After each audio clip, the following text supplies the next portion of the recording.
How do you see? We got asked a lot of great questions by Alex in this last hour that have us thinking probably about how we see and how we understand the world, how we tell our stories, who we tell our stories to and with. And so I want to welcome you yet again officially to that was the pre-conference event, and this is the actual conference. So I want to welcome you to the Athenaeum of Philadelphia's Cold Cut Craft, the History and Practice of Collage, Roger W. Moss Symposium, a conference and series of exhibitions and workshops created in collaboration with Collage Philadelphia. And again, this has been about a 9-month effort.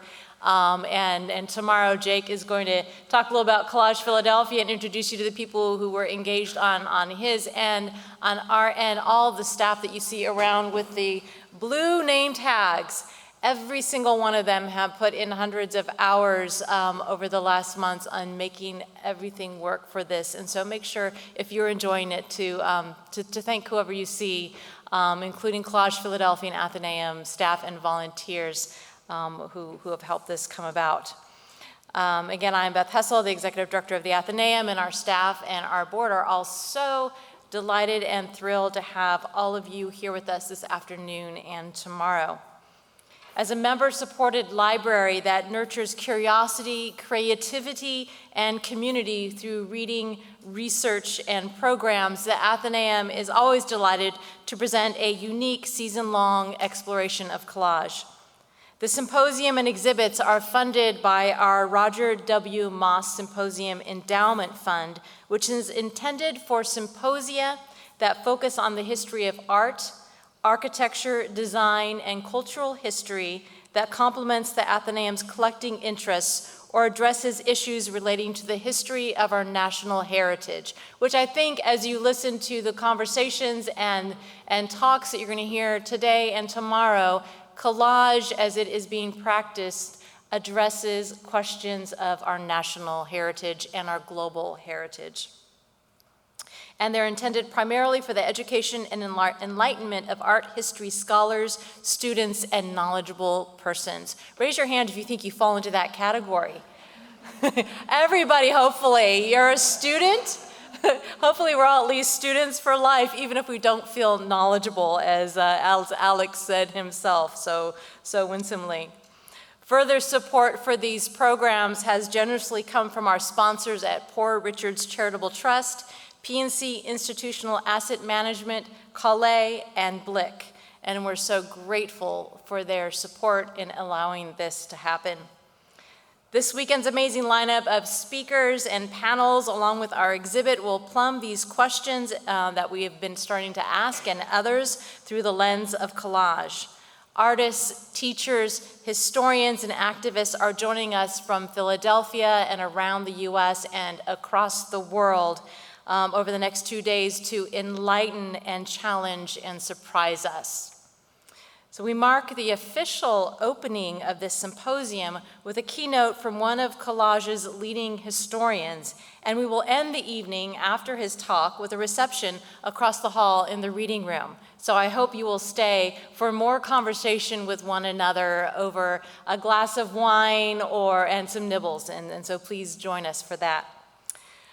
Tonight's keynote speaker is Yuval Etgar, who is a curator and art historian, specializing in the history and theory of collage and image appropriation. He has written numerous books on this subject, and they include The Ends of Collage, John Stezaker at the Edge of Pictures, Out of Order, The Collages of Louise Nevelson, and Vitamin C+ Collage in Contemporary Art. Etgar is the Director of Research and Exhibition at Luxembourg & Company Gallery in London and New York, and a visiting tutor at the Ruskin School of Art in University of Oxford. And so I invite you to join me in warmly welcoming Yuval Etgar to the Athenaeum of Philadelphia, Collage Philadelphia Symposium.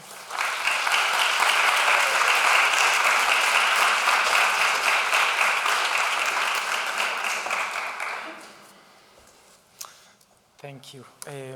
I'll also start, can you hear me? Yes. Maybe I'll also start with just a couple of thank yous, because I think they're very well deserved. First of all, to Alex for saying all the things I cannot say in a way that I cannot say, which I thought that was absolutely brilliant, and it made me think about how the truth is that the best historians and theoreticians of collage throughout the last century were all artists. I can't think of a single art historian who amounts to the thinking that was promoted and written by artists over the last century. And Alex certainly is one of those people. I want to say thank you also to the Philadelphia Athenaeum, to Beth, Patricia, Christina, Lena, who was here before, but the whole team has been so welcoming and so wonderful in building up such a great atmosphere, building up to the conference, to Collage Philadelphia, which is such a great, thank you, Jake, very much, such a great experience to get to know. And I hope it looks like something that's growing so big and so fast, so it's amazing to know of. And of course, to all the friends at Collage, to Mario, to Nicholas, to everybody who's been really in the backlines pushing these projects, pushing the enthusiasm about researching and understanding this term, which we are carrying with us for the last century at least, in new terms. A word of warning. Last night I tried to tell some of my lecture, or at least recite some pieces from it to my partner overseas. Now I must say in advance that time difference possibly had an effect, but she fell asleep, and this is not, this is a true story. So I decided to change a few things and maybe go a little bit off-piste. No, but the reason, so when I was invited to give this talk, I think the first thing that Beth said was, why don't you talk about the long history of collage? And to say a word about that, or what that means, I think over the last, I think since the 1970s, or the 1960s to be more precise, several histories of collage have been written. One of those, some of those encyclopedic big projects in which an art historian takes upon themselves the task of telling a narrative of a history. And those narratives really, without exception, all wrote that history as one that starts around 1911, 1910, 1906, all around that moment, that very special story that most of us, I assume, sitting here would be familiar with, where Picasso and Bach, two of the great Cubist famous artists, are kind of battling or fighting a way out of painting, or out of the way painting was conceived before that moment. And that narrative has really been built up very, very strongly until quite recently, and it's only in the last 10 years, I would say, that new narratives have started to emerge, narratives that question whether the history of collage is something longer, more complicated, more diverse, and in that sense, this is where perhaps we talk about when we talk about the long history of collage. That long history, I must say, also comes with another aspect to it, which is what we would possibly could call the broad history of collage. So the other problem that we're facing, like in every other discipline today, is how to expand the notion of what we think of as the geographic or otherwise different kinds of contexts within which we can tell this history. I'm not going to do either of these things today, and the reason I'm not going to do them is precisely because I think that although they are extremely important, and a big part of my research and my work is exactly about questioning and expanding the historical narrative of this history, is because I think that there is also well, first of all, because we wouldn't have time, right? I mean, the expansion of narrative is a big task and exactly falls back into these long narrative questions of, can we tell the story of collage? Can we tell the story of collage before collage, et cetera, et cetera?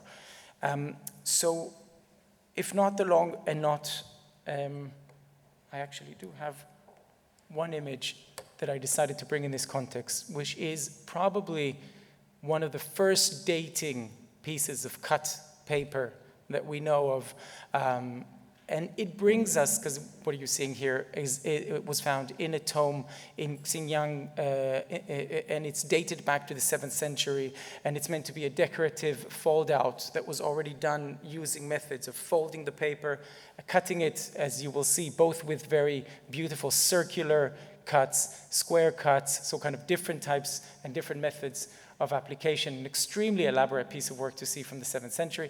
But we can do this kind of history where we go by and say, okay, so should collage start in Victorian times with German silhouettes, with 16th century Indian puppet theater of paper puppets, or maybe it's 11th century Japanese methods of what the Japanese call chigiri-e, which is a method of tearing papers in order to create these kinds of beautiful landscape backgrounds, which at the time were used as the backgrounds of calligraphy, poetry.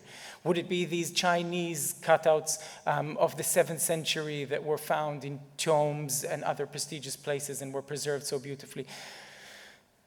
The problem with going so back to history is that we are risking forgetting a certain historical trajectory or historical moment in which really there has been a new language to speak of collage.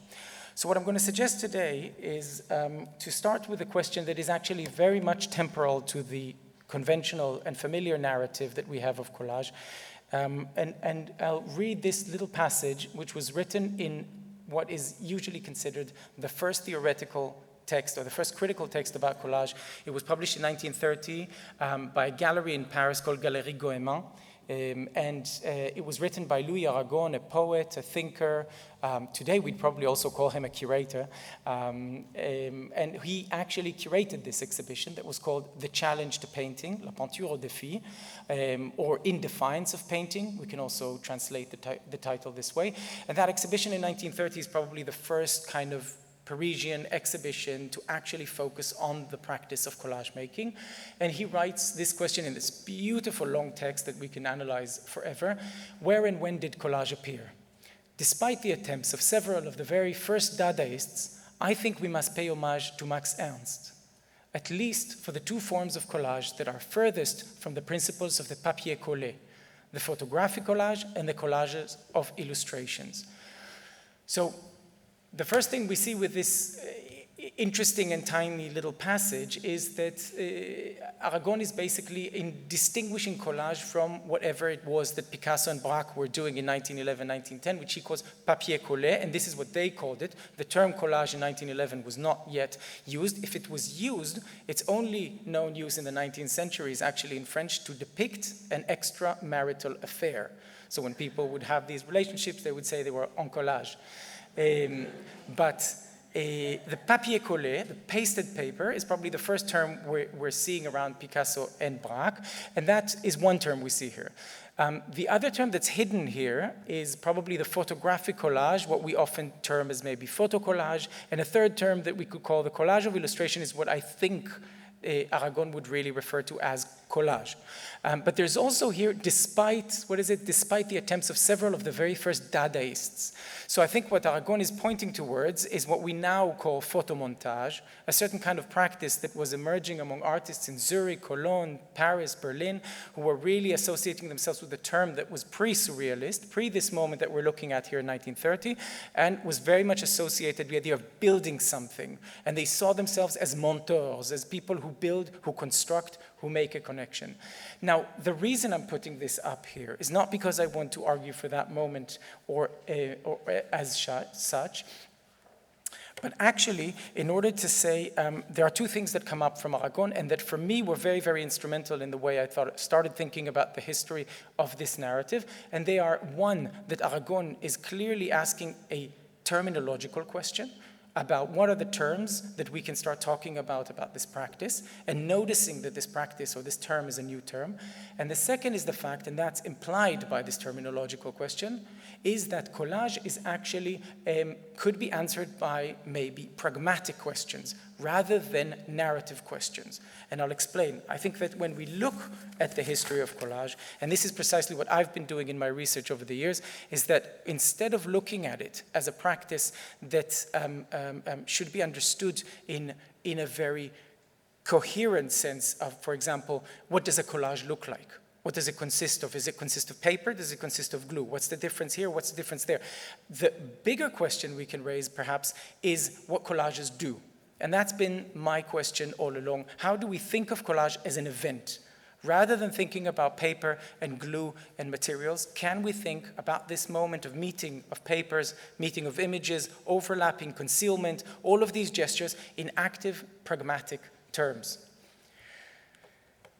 So instead of doing a history of collage, a long one or a broad one, I'd like to suggest a deep reading of collage. And I mean deep in the most literal sense of the word. I would like to suggest that we look at collage today in order to find one entry point into this practice, one pragmatic entry point, by thinking about it as a three-dimensional practice.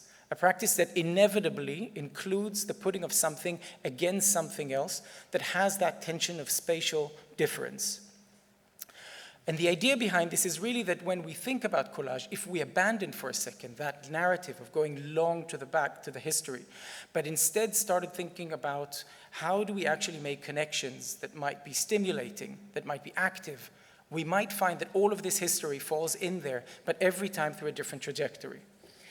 The specific trajectory we're talking about today, I came across or started thinking about that of shadows and spatiality and three-dimensionality when I was actually invited to give a workshop in an architectural practice.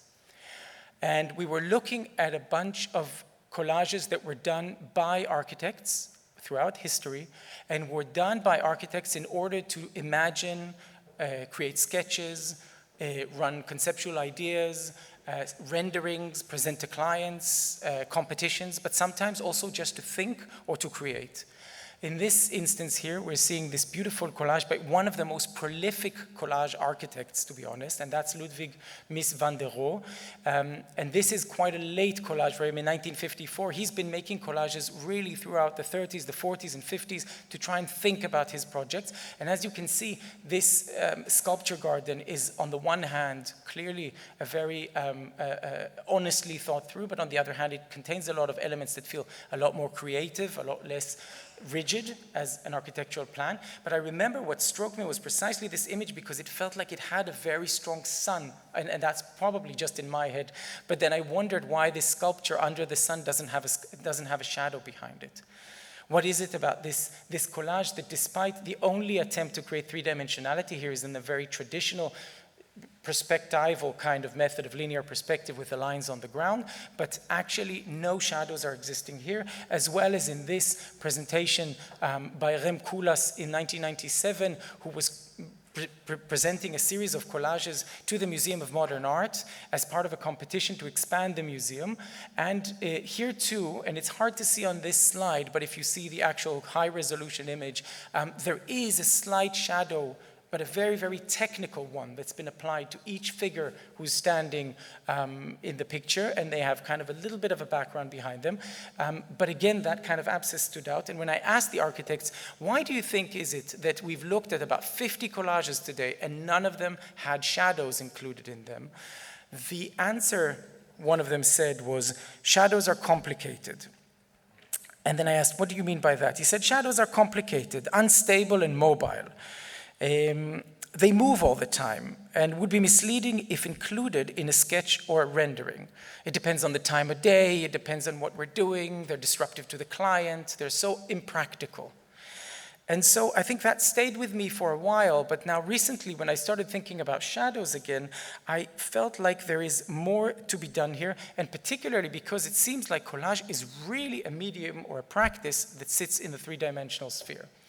So what I would like to do in the next 20, 30 odd minutes is probably to start looking into 4 categories. And I must admit, these categories are very fluid, they're very raw. They're categories, some of which I've been looking at for a long time, and others I'm just starting to decipher their terminology and might be shifting or changing. But I think it'll be very interesting to start thinking about how we can think about collage as a three-dimensional practice through these, and we'll run across practices, artists, places, times, and I think that's exactly what doesn't matter so much when we start diving into this. This, by the way, is just a great example to think of a silhouette from a not very historical notion as we would have it normally. This is Marcel Déchiravy by Marcel Duchamp. The word déchiravy in French does not exist, but it contains two words, déchirer, to tear, and possibly either vite, fast, or ravi, with excitement, with enthusiasm. And this is a series of 137 works that is what we would call an edition, but they were each hand-torn by the artist using a zinc template, and all of them are done simply with these beautiful Japanese origami paper, each one in a different color, and contain that open space, that black open space. And what we already sense about these works is that they have two things about them. There is one paper and one background, and there is this very, very potent and very, very important edge that's been torn and that reveals the color of the unpainted paper in between. So when we think about silhouettes, I think the original story, or the first story, is the one we're very familiar with, but I will read it in a summary, from the book of Victor Stoichita, who wrote A Short History of the Shadow. "We know very little about the birth of painting," said Pliny the Elder in his Natural History. "One thing, however, is certain. It was born the first time the human shadow was circumscribed by lines. It is of unquestionable significance that the birth of Western artistic representation was in the negative. When painting first emerged, it was part of the absence-presence theme, absence of the body, presence of its projection. The history of art is intercepted with the dialectic of this relationship."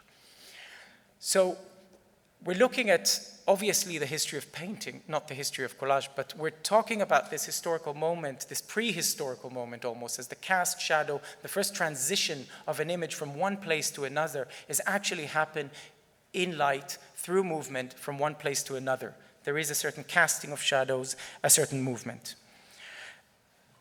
Before I progress, there is actually a very interesting anecdote that I wanted to tell you.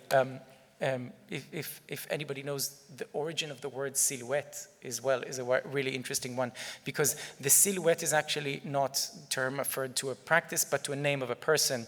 Etienne Silhouette was a French colonel or an admiral, but he was a minister of finance after the 7-Year War, and actually he had to make huge cut downs in France and really deal with an economical crisis. And because he made everybody so cheap and he cut everything down to the lowest things, and really the French were very, very upset in the late 18th century about silhouette, they decided to call this very poor medium, the medium that has the least in it, just a piece of paper cut out, became a silhouette. But if we look at a few examples from the history of silhouettes to think about their connection to collage, and collage as a practice, and collage as a three-dimensional practice that might have a significant connection to shadows, one very good place to start is Philadelphia. And I was very pleased for that. The story is very interesting. I will start telling it actually not in my own words, because I think it's meriting accuracy.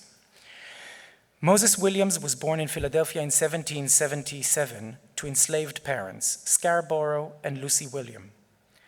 The couple was offered as payment to the painter and soon founder of the Philadelphia Museum, Charles Willson Peale, for painting the portrait of a plantation owner in Annapolis, Maryland. 10 years later, Gwendolyn Dubois Shaw recounts in her essay on his life and work, Charles Peale emancipated the couple under the Pennsylvania legislation for which he himself had lobbied. This law required the manuation of slaves over the age of 28, allowing Lucy and Scarborough to live as free, albeit second-class citizens. Their 11-year-old son, Moses, however, was still bound by law to remain in their former master's service until the occasion of his 28th birthday. Raised alongside the numerous Peale children, by the way, Charles Peale called each one of his children after a very famous painter. So he had a son called Titian, he had a daughter called Angelica Kaufmann, he had another son called Raphael. Raised alongside the numerous Peale children, who by necessity were trained to be useful members of the museum staff, William was instructed in taxidermy, animal husbandry, object display, and eventually the use of the silhouette-making machine, the physionotrace. At the time of its installation, he was taught to operate the portrait-making device, but unlike the other junior member of the Peale household, he was not taught the higher art of painting. So while all the other children of Charles Peale were painters, Moses were not, but Moses gained very quickly a huge reputation for himself for being a silhouette maker, and this particular image that we see here is still, as you see here, attributed to Raphael Peale, so one of the sons of Charles Peale, as a portrait of Moses Williams, cutter of profiles, as he became known. But Dubois-Shaw makes a proposition that this is possibly a self-portrait done, which I'll explain how in a minute, because this is a physionotrace. As you can see, the machine that was invented in the 18th century was meant to help us create a silhouette. And the first problem that we encounter when we try to make a silhouette is that if we put a light or a candle next to somebody's body or face and project it on the wall, the initial problem would be is that that image would become a lot bigger. So that's always been the problem with painting on the wall or painting using shadows. What first came was the pantograph, a series of axes of panels that enabled one to draw in pencil in real size the shadow that they saw on the wall, while a hinge would enable a smaller picture to be painted parallel. So this is the first technological device that enabled that, and later on developed and further into the physionotrace, which was even more convenient because the sitter could sit in front of the painter, and the painter would simply paint over the one sheet, and then again a series of levers would lead to a small, tiny miniature silhouette, exact, and really the first beginning of what we would say photography is also has a great interest in this history. But when we're looking at Williams' work, one of the most interesting, so this is a work we know certainly to be his, is his absolute fascination and enthusiasm with edges. And Williams has this real interest in making the edges of his work, and you can see here that he's using pen and brush in addition to what he was doing in paper. And it's hard to see, possibly, or maybe not, that the curl falling in the front of the forehead is actually also cut in the middle and then added with all these drawn lines. But Moses Williams, most of all what he's doing is that he's getting an opportunity to penetrate into an art world or a world of art making that he would otherwise be completely on the outside. And here we see the first trace of what is important about thinking about collage in the prehistorical, or not the short history of collage. Because collage is a practice that's always been very, very interested in the edges. And I mean this both in the technical form, that edges are always the place in which a collage happens as an event, the place where things meet, where things overlap, where we actually end something. But it's also the place in which actually the ideological process of collage has always been related to the fact of being on the edges, because it accommodated different type of materials than the one that were used in fine art, cheaper, more accessible, and it was considered as craft and not as fine art. And I think here we start seeing the importance of 19th century figures or 18th century figures like Moses Williams, who get the opportunity to make artistic gestures at this moment. Now, this is another case study that's very interesting in parallel to Moses Williams and is exactly parallel to him also in his age, because Louise Dutenhofer in Germany was born just like Moses Williams in 1776, and while he passed away in 1825, she passed away in 1829, so they're very much contemporaries, and she, albeit in much better life circumstances, has the occasion of making craft, but not invited or allowed to do other things that a lot of the men around her were doing, and has to fight very hard in order to have the rights to do so. But what's interesting in her silhouettes is, first of all, that they're done completely the opposite of Moses Williams. So if Moses Williams works in the negative, he cuts out the white paper and then places it on a black background. Louise Dutenhofer works in a free hand, and she is a remarkable cutter. And this is really a very simple example of what she does using a free hand. And look at these incredible lace that falls here from the tablecloth, but also gradually through her work, she starts infiltrating a lot of social critique that we can see, for example, here about this gentleman who's clearly harassing the woman that's serving him wine. And you can see how beautifully she allows those bottles to stand up and cast a shadow on the white background, so she doesn't glue everything so meticulously. And she's very conscious of that she has a sculptural medium in her hands.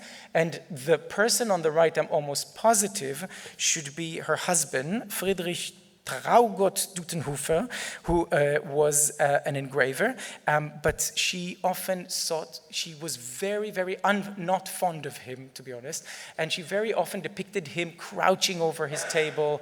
She was very jealous of the fact that she thought she was a much more talented artist and that he got a lot more, obviously, exposure and visibility. Now, jumping from this moment to thinking about the silhouettes in a slightly more contemporary or recent context, I think one of the most important artists who started understanding the importance of this prehistory of collage in the silhouette is Sherry Levine, who in the 1970s started exploring the medium of collage, but in ways that were really pushing the boundaries. And it's interesting because I'm not going to talk about this today, but I will mention this. Sherry Levine is part of a generation of artists in the United States that are often referred to as the pictures generation artists. And almost consistently throughout this group, what we hear very often is about a struggle with thinking about the fact that collage as an artistic practice, which was so avant-garde, so groundbreaking and radical and exciting in the 1910s and 20s and 30s and 40s, have become almost nostalgic. That it got suddenly this sense where cutting and pasting became something that you do that looked a bit backwards, that was very much interesting in a history of the avant-garde. How does one do, and this is exactly where the question of pragmatics come, how does one disrupt the image, the conventional, traditional image that Picasso and Braque were looking to dismantle, that Max Ernst and Hannah Hoch and other artists were thinking against in the modern time where the flow of images, the cutting of images is everywhere on television, etc. And what they come up with is a series of new solutions, and among them, Sherry Levine is one of the artists who start reducing the elements of collage back to its silhouette-like mode. The less the better. Can I make that disruption using one single image? And eventually what she will get to is the practice of rephotography, in which she actually takes a photograph of an existing photograph, and by that considering herself, even though we can almost not see the difference between the original and her work, we see how she actually disrupts that image by exactly not showing the edges, by showing something so superfluous and clean. But she's not just there yet in this moment, and she's making a very strong statement when she starts exploring a series of silhouettes of presidents, and they have a prehistory, to be honest, 2 years earlier, but in 1979, she does transform this method of the silhouette into a collage practice, and she does a series of several collages that are called president collages, in which she takes the images of those that appear on coins, on money, the men, strong, historical protagonists of American history, and she fills these with photographs of women who are found not on money, but usually on magazines, on fashion contexts, and so on. And in this particular collage, which I chose specifically because it also includes a figure of a male, possibly, figure who's looking at the woman in the background. So there is a real play here of several looks happening, and you could see how the silhouette becomes such a complex and deep object, both historically but also really spatially. Another artist, a much more contemporary artist that many of you would, I imagine, know, Kara Walker, has also been very, very interested in the silhouette, and I recently heard her speak and talking about this work in a way that's just so exceptional that I'm just going to read what she says. She talks about this work. I'll give you the title first. It's called Gone, an historical romance of a civil war as it occurred between the dusky thighs of one young negress and her heart. And this was the first silhouette work that Kara Walker did. It's a huge work in size, and it was done in 1994, and it really set in motion a big trajectory in her practice. This work, she says, is based on purposeful misreadings of historical texts, like Gone with the Wind. I wanted to ensure that there would always be this punch-in-the-gut feeling of culpability and whitewashing, or wishing away of the unseemly, icky part of the story, of any story. But specifically, the story that I want to talk about always comes back to an American mythology that involves race, slavery, a sadomasochistic construct, and underlies American history. I started with the sweeping Gone with the Wind-like silhouette of soldier and maiden embracing, or at least attempting to, and then from there things unravel pretty quickly into a place that maybe resembles my own slapstick sensibility. I was really trying to explore the problematics of making art as a young black woman when constantly barraged and faced with a host of stereotypes about what it even means to be a young black woman. I started cutting black paper and making these silhouettes. It's like the handprint that's very basic info, and it's very honest, but at the same time it's not honest at all. It's a complete obliteration of the details of the scene and relying on a generalization to get to the point of an image across. I really liked that association. There is a similarity between the silhouette and other types of stereotyping, racial stereotyping in particular. And really what she does here in that sense is a big part of her practice has to do with this connection between that slapstick sensibility that she describes and the fact that she actually manages to show the obliteration of details. On the other hand, I would also point just from a technical point of view, look with what minimal gestures she creates a very profound and deep landscape using those horizon lines, possibly clouds or maybe islands at the end of a water scene. There's really a great attention to detail in this work. And it reminded me when I was thinking about what she said about the obliteration of details of this large silkscreen based on collage by the artist John Stezaker that you mentioned earlier, Beth. And this, Stezaker works a lot with film still photographs that he picks up from 1940 films, mostly B movies and so on. But in this film still, when I asked him about this work and what was the scene and what was the which he obviously didn't want to tell me, he said, but you know what's most interesting is that at the center of this group of police officers, there's a woman and nobody knows except for me. And it's exactly that obliteration of things that we see in the black silhouette, in the gesture that contains so much of the handprint, of the honesty of the handprint, of the immediate copy of the outline, but at the same time also enables for so much concealment to happen inside it. And the last thing I would show again comes out of the same history connected to Moses Williams, is this incredible and very rare example of a bill of sale of a slave, and apparently these are very, very rare, but some bill of sales were actually done by the method of creating a silhouette of the slave, marked by exactly cutting and putting it on almost homogeneous colored paper. And what is very interesting about this one is that it has the name of the subject 3 times, the person depicted. And when you see Flora's profile at the top, Flora's profile at the bottom, and underneath it says Flora Benjamin, and this means that every time that this person was sold, somebody else would put the name, because if the name would change by the name of,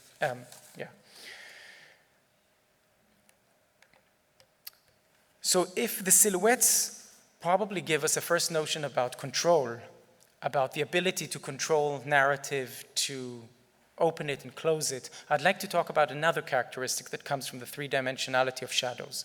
And this one I call for now lift. We'll see how that pans out. But it really speaks about that gesture that we see so beautifully in this painting of Dali, a really late painting by Dali called Dali at the age of 6, when he thought he was a girl, lifting the skin of the water to see a dog sleeping in the shade of the sea. And it's really a remarkable work, I think. And what's really remarkable, and what made me think about it in our context, is that that gesture, that lifting of that sea, is precisely how often we think of collage in terms, also it comes from his word, sticking, putting down. there is so much lift in collage. There is so much space, and there are so many artists here I know. So exactly that gesture of giving space, of allowing something to exist within a space that actually creates a certain freedom is what I'd like to talk about here in the lift. And again, I go back to the place where most of the theoretical engagement with collage has taken place, and this is around Braque and Picasso in those years. And I'm reading from a very, very strong voice, formalist voice, but that I think could help us along the way, and that's Clement Greenberg writing an essay called The Pasted Paper Revolution that was later changed its name to Collage. And he says here, there is no question but that Braque and Picasso were concerned in their cubism with holding on to painting as an art of representation and illusion. But at first, they were more crucially concerned, in and through their cubism, with obtaining sculptural results by strictly non-sculptural means. That is, with finding for every aspect of the three-dimensional vision an explicitly two-dimensional equivalent, regardless of how much verisimilitude might suffer in the process. And that is when he's talking still about the moment where Picasso and Braque are not just yet making collages. They are painting cubist pictures, and they are struggling to say, how is it that one can release painting from its traditional place? But the reading that Clement Greenberg suggests to us is as if when we're looking at these works, what we're feeling is that on the one hand, these artists are creating a three-dimensional illusion, like with these grapes, in what is often considered as the first collage work, the first papier collé in 1912 by Braque. But on the other hand, we get these bits of real surface, these fake wood pasted on top of the picture that throws us back into feeling the surface. And that was very much Clement Greenberg's argument. What I would like to suggest is actually that what Greenberg is forgetting is very simply has to do with sensual feeling. Something that has to do with something, and I don't want it to sound too romantic, but something that has to do with the sense that we're feeling that something is not just, it's not just about an illusion. What was happening in these works is really we got a sense of feeling something that felt real in a way that was really interrupting the way that pictures was seen otherwise. And in this really great work from 1913, Picasso allows himself to do the beautiful gesture that he saw, I'm sure, from numerous tailors in his life and seamstresses, which is using pins in order to hold the pieces of paper. And this is something that both Picasso and later Matisse would really master. And it indicates immediately something that happens in collage, the ability to think about movement, about instability, about parts that can move, that can have space. And it's really interesting that they still keep those very effortful shading parts next to the guitar on the other hand. And this is called guitare sur un guéridon, a guitar on a small table, on a small bar table. And it made me think of this work by Camille Enrault that I use very often. It's part of a video piece that the French artist showed in 2013 in the Venice Biennale, in which he created a kind of a living encyclopedia of life, but that comes across entirely through the opening and closing of all these windows. And exactly this is what's happening. Look at the way in which the first backward yellow screen has a shadow that doesn't really belong to the hands on the blue screen, but the way she obviously positions it makes it feel like they're sitting in this three-dimensional space. And that kind of illusion and its frustration that Clement Greenberg would talk about is really happening here. But it also happens with that sense of sensation. That's exactly where the living hand sits inside a computer. Having said that, and it is important to mention this if we're talking about historical narratives, Georges Braque and Picasso, and this is an example of a work that Braque did before the invention of collage. And again, we have an interesting terminological question. The word has been for many years the invention of collage by many historians. Interestingly, Aragon says, when did collage appear? I don't think it appeared out of nowhere, but maybe it was adopted by these artists. And maybe it was adopted because they've seen it in a lot of places. And Picasso himself would always say, I've always seen collage, referring to the fact that when he was a child in Malaga, in Sevilla, he would always see these and he was talking about it, these very small pictures of saints that when they would go to war or when they would leave home, the parents would cut the picture of their son or their daughter and would glue them instead. And he did mention this. But in this very early example, Georges Braque does this amazing corner piece and gets too scared of the extent in which it became three-dimensional and destroys the work. So this work does not exist anymore. And he goes back and makes collages after that. Picasso, on the other hand, really rode on the invention, and we can see on this wall in his studio almost like a three-dimensional but also an evolutionary process of the cut paper evolving into a sculptural form. But I would argue that the sculptural form really departs here from that fluidity, from that sensational movement that we see earlier, and becomes a more rigid structural sculpture. What's really lovely about this photograph is to see the leftovers on the ground. And that takes us to another kind of lift. In 1916, Man Ray tries to make a work, and this is not the work, that's called The Rope Dancer. And I don't think it was called The Rope Dancer, accompanies herself with her shadows to begin with. And he tries to make this work in collage. He cuts out these bits of paper and he wants to make this rope dancer collage, and he gets really frustrated and he thinks the work hasn't succeeded until, and this is according to Man Ray, because if there's something one needs to know about Man Ray is that he was a very good storyteller. Not always do we know that his stories were correct. But in a way it doesn't matter, because what he does with his stories is create a very important part of his work. And in this story, he tells us, he then looks down to the floor and sees this pile of colorful papers. And he sees the painting, the collage that he was meant to do is actually on the ground. And he sees the shadows of that tightrope dancer. And what he does is he replaces the actual composition with the composition he had on the floor, and later on the collage doesn't exist anymore again, and there's a painting, and that's again a very typical Man Ray story, that there was a collage but it's no longer here, so nobody can tell us if it was.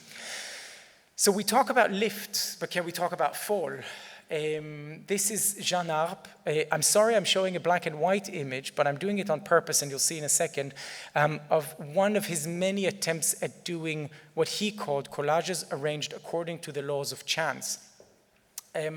Again, a storyteller perhaps, Arp would tell about the fact that he would let some of his paper collages and later on his wooden constructions to occur as if by chance. He would drop the pieces of paper and let them fall where they fall, or in this case the pieces of wood, I don't know if he would drop them or mix them and let them stay where they are. The problem with the story is that the compositions are so utterly exceptional every time that it's a bit difficult to follow his lead. But the sense of three-dimensionality that doesn't feel to have been erected from the canvas or from the wood upwards or from the paper upwards, but actually been created by this fall, starts making an object that, while sitting vertically on the wall, feels like it presents like a certain movement of horizontal or a vertical fall.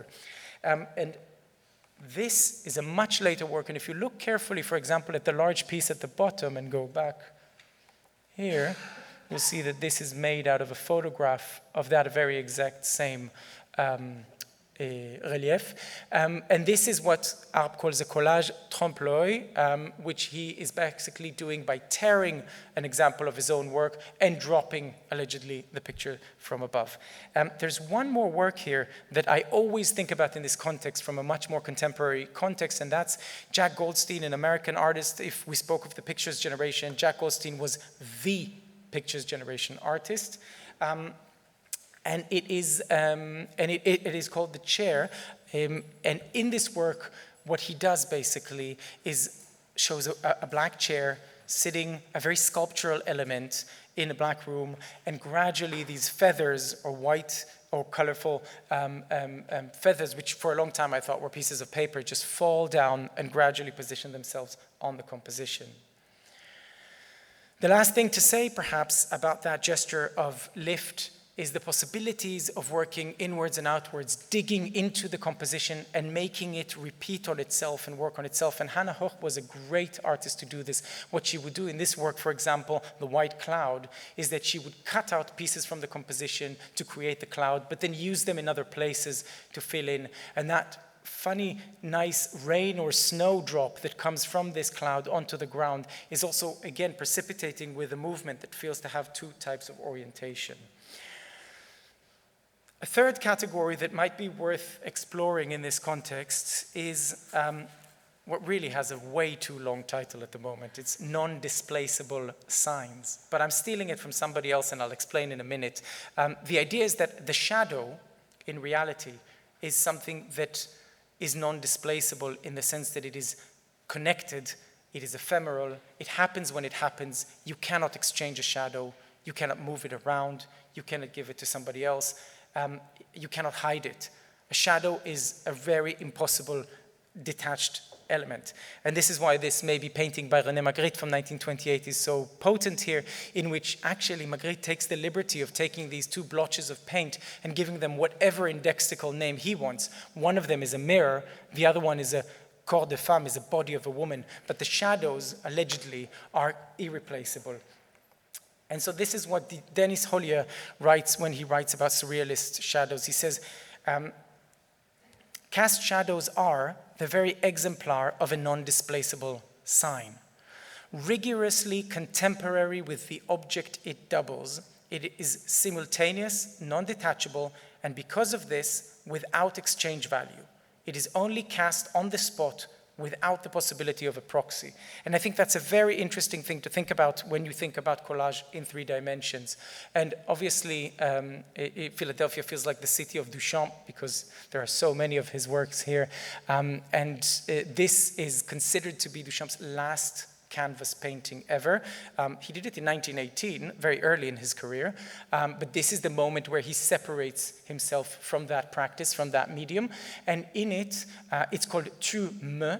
It was in, we don't know what the extension of that me would be you are, but the me is a reflexive form of speaking. Are you exciting me? Are you angering me? We don't know. But what he does here, and I'm using this black and white picture, although it's a very colorful painting because it's easy to see the elements. He has parts of his very famous found objects projected as shadows, painted as shadows on the painting, the wheel, the corkscrew, the coat hanger. But he also takes this bottle brush and literally takes it out of the painting in the most obtrusive and annoying and impossible way to photograph, for sure. And he also puts a screw into this pile of documents that run across one another. And he also creates a little tear in the middle of the composition, which he paints, but he closes it with a pin, a real pin. And in a way, for Duchamp, this is the ending point of painting. This is the moment in which painting is dispersed and problematized and needs to compete with the objects and their shadow and also to support them. I said that they're non-displaceable signs. This is exactly the example that comes out in collage, is the fact that we work in a negative. What happens when we work in the negative? We cut something out, and if we want to use it, and if we want to keep the negative, that exact relationship can be withheld. It exists in the silhouette as a kind of the cutting and the shadow are the same, but it also exists in works like this, where the cutting and the shadow are related to each other. They are taken out from one another, and then they remain in this relationship. But collage artists, as usual, like to try to undermine or to push or to annoy or to do whatever they're told they're not allowed. And so there are many examples of people who try to trick the shadows in a bit. And my best thoughts about this always is Peter Pan, who has this scene, I don't know if you remember in the film, where Wendy tries to sew back his shadow to his feet, and his shadow is trying to escape and does all these things that are exactly not in collaboration with the figure. And this is Anita Witek, an Austrian artist who works in collage in huge scale, expanding into the architectural space very easily and very often, taking over entire buildings. But in this case, smaller works cut by hand, all based on architectural elements, are then arranged arranged together and put under a certain sun composition that drops lights on them and then rephotographed again to create a super flat surface, but that contains the shadows in an organization that isn't true to the reality anymore. Or, very interestingly, one montage that is made by the artist Dayanita Singh. And Dayanita has been a photographer for decades and decades until, and her method of photography is very, very particular. She often photographs, when she photographs architecture, by using the camera, putting the camera at her belly button height and photographing from that position, from a position that she feels is truer to her perspective and to her position in the world. And in some cases recently, and she has a huge archive of photography, but in black and white, but particularly a very large one of architectural photography.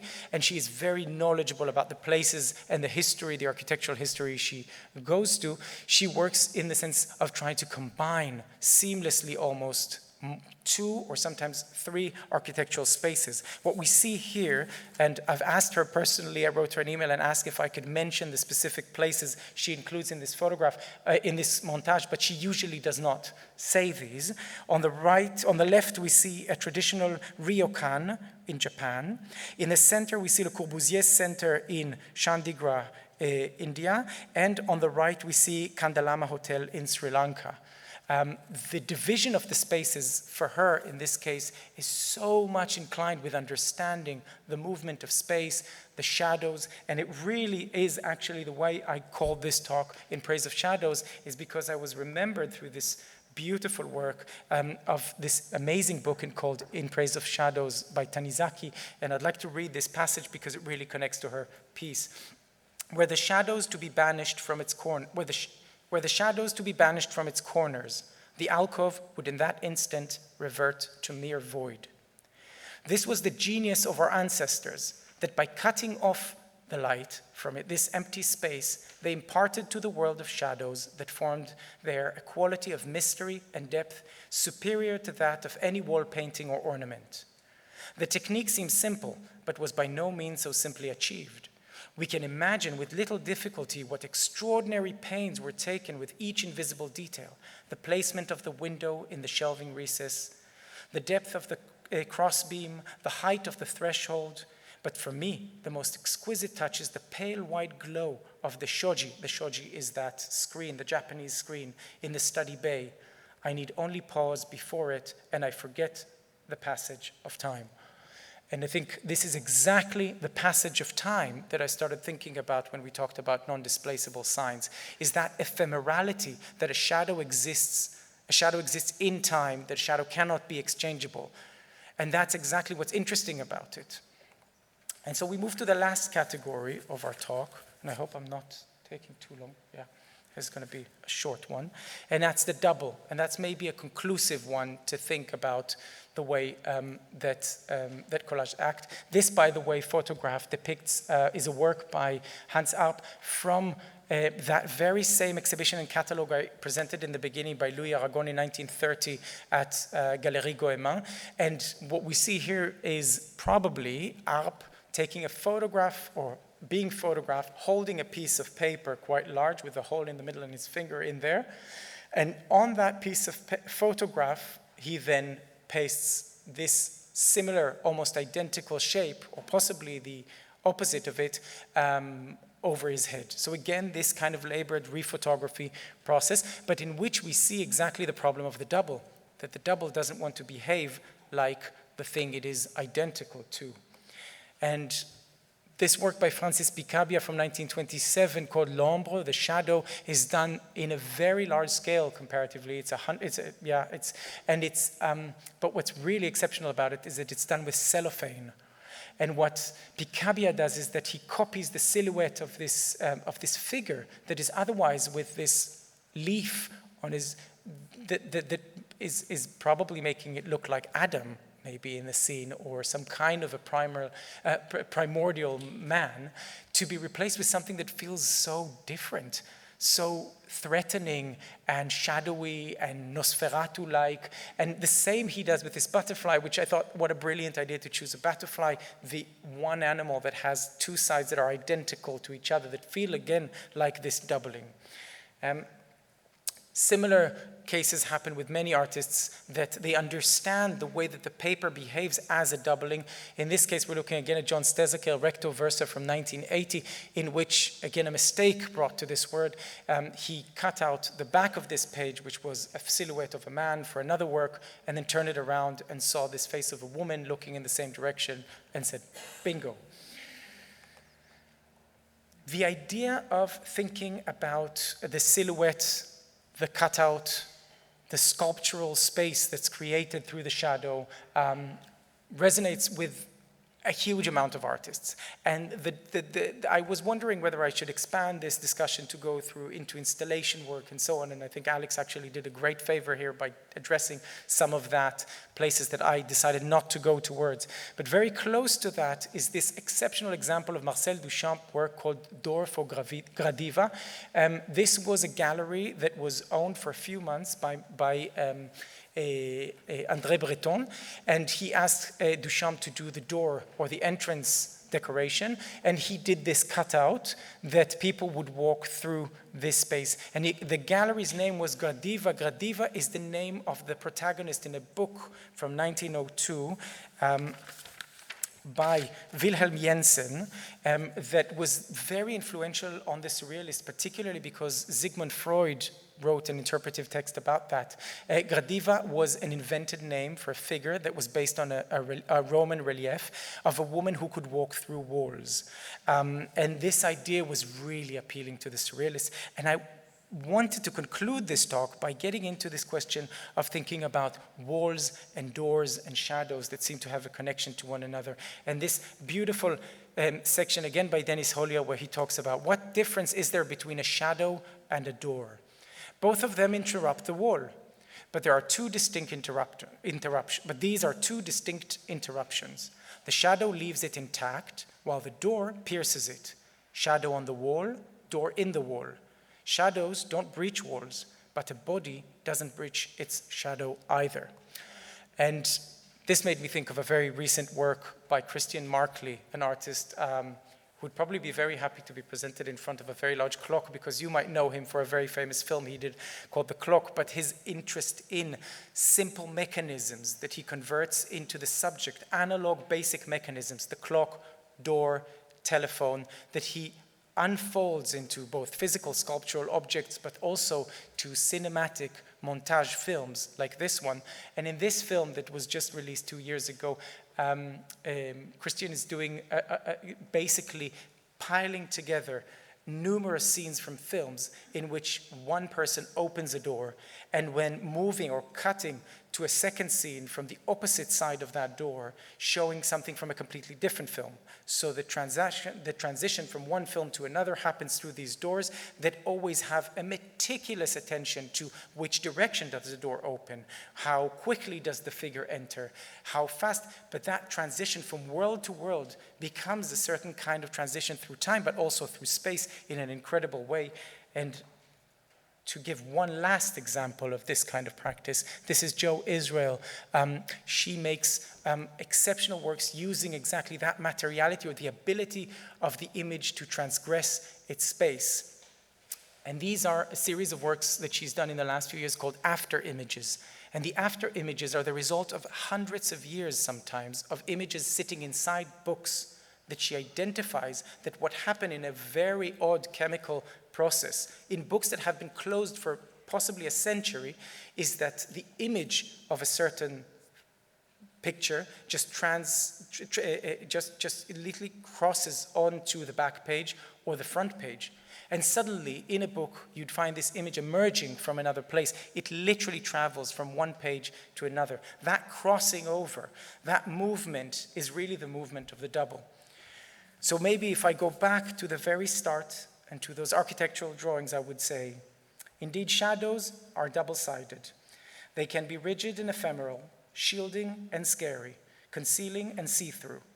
So I return to the motivation to set me off on this journey my meeting with a handful of architect sketches absent of shadows, and I'm reminded of Louis Kahn, and Louis Kahn, a very famous American architect, famous words, that the sun never knew how great it was until it hit the side of a building. But to Kahn I say, all great things are big and small, and even the lightest lift of a piece of paper can unfold a universe. Thank you.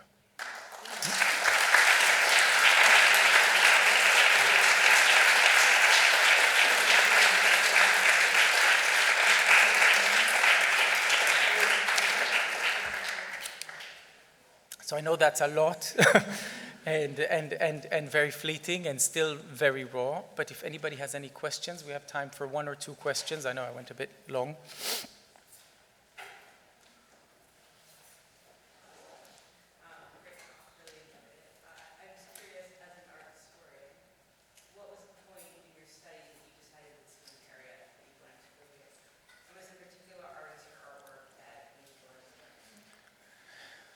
So there's several answers to this, but one of them, and I think that's maybe the one that's actually more interesting, is that I think I saw a problem with this practice. And I think what I saw in it is something that at first bothered me, was that I imagined collage to be the moment in which the hand started leaving the object it was making. That art has been so consumed by the immediate and direct creation of itself, and at some point collage started marking a distance, the cutting, the found, something that later on evolved into what we see today, that art is all about. That was the big revolution of the 20th century. My initial instinct as a very young person who went into university was a slight anger towards it. Funnily enough, I don't particularly like collage. That is to say, not in the sense that I think that an artwork that I like it because it's done in collage. I think what's interesting is that what very soon came up was the idea that this practice has completely altered the way we make art since that moment in the 20th century.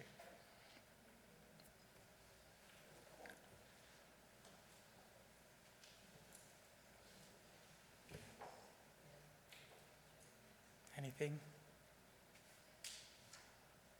Well, I think everybody deserved a drink, no? Anything? No? Oh, yeah?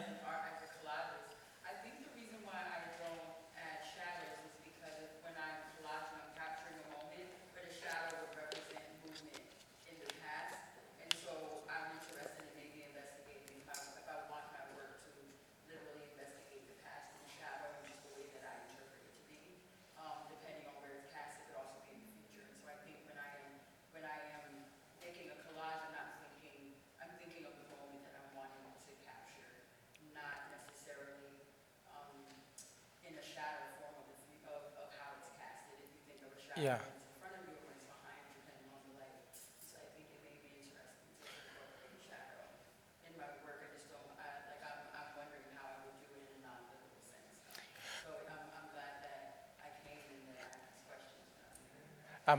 I'm glad too, and I must say about this that, of course, this is not to say at all that shadows are an essential part or an important part of collage making.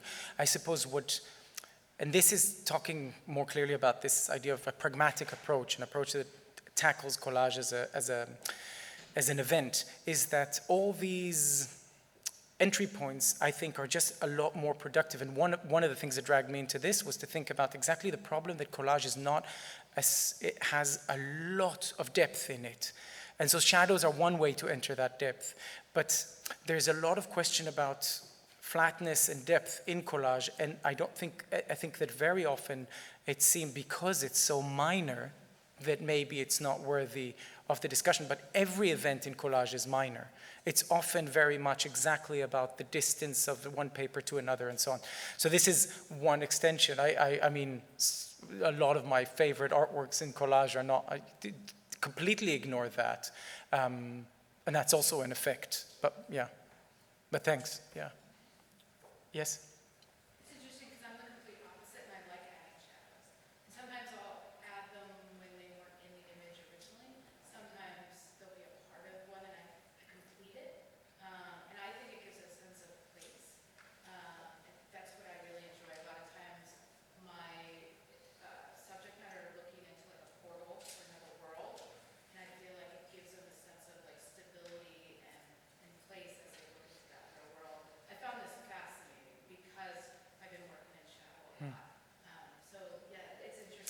Yeah. how some of us use this stone and what it stands for, what it means. And you mentioned time. Time is really a big effect here, I think, really shadows, a bit like, when we talk about cuts and we talk about how a straight line cut immediately makes us feel like somebody was working very fast, possibly.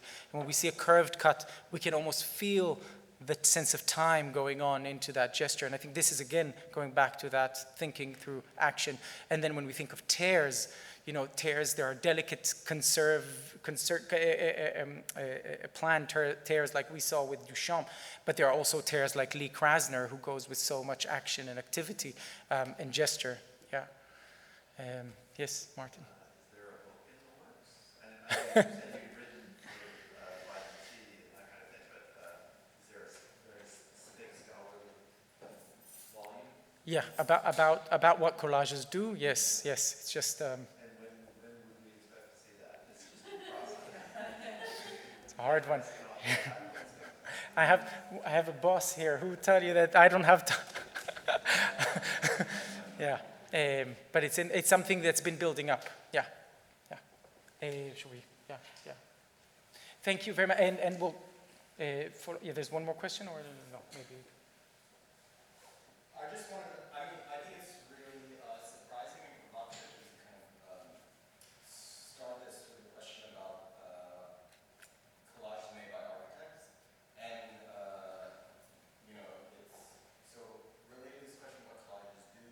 And another question that maybe would be interesting to ask, and even more obvious than like where are the shadows, is I'm curious what you think collages do for architects that other forms of architectural representation don't do, like drawings and models, et cetera, et cetera. Like, why is it you think that, for Mies, on up through the 20th century, certain architects have used it, and used it so much?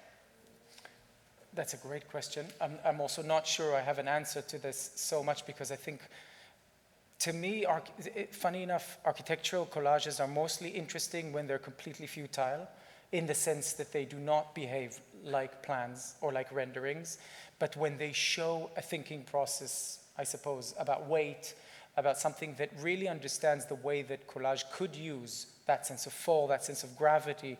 And I think, oddly enough, really in hindsight, you saw there's too many slides in this presentation anyway, but Mies is an example of an architect who got, in certain moments, to do collages that almost feel like complete constructivist Russian, and Le Corbusier did the same thing and moved to painting in this way. And I think there's some people who did work that really evolved into thinking about scale. I think Albrecht Hubler, also in the 30s, who really worked in a way in collage that I think just really made thinking about that weight. And I think in that there's an interesting connection to cubism, constructivism, and though that they're asking questions about surface, about that are a lot freer. And that's where but this is often where the architectural question almost kind of, I don't know, maybe it does, It's interesting because it also relates to the fact that it's very pragmatic, and architecture is pragmatic in that sense, Thank you. Thank you very much.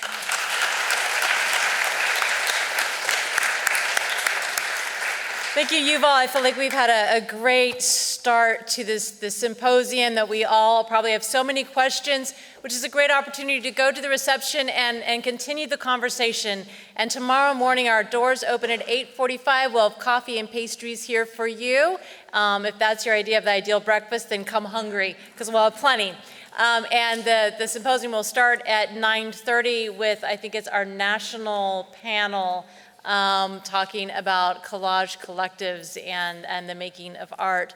So it will be a really interesting day of diving in even more deeply with artists, with practitioners. And I want to say thank you also to every single one of our presenters, because all of you, Jake and I spent time thinking about what kind of stories do we want told, what kind of questions, what kind of conversation, and who are the best people to invite. And every single person that we approached said yes very quickly, and it's been so wonderful getting to know you all and work with you. So I think you're in for another day of delight and wonder. So thank you for coming tonight.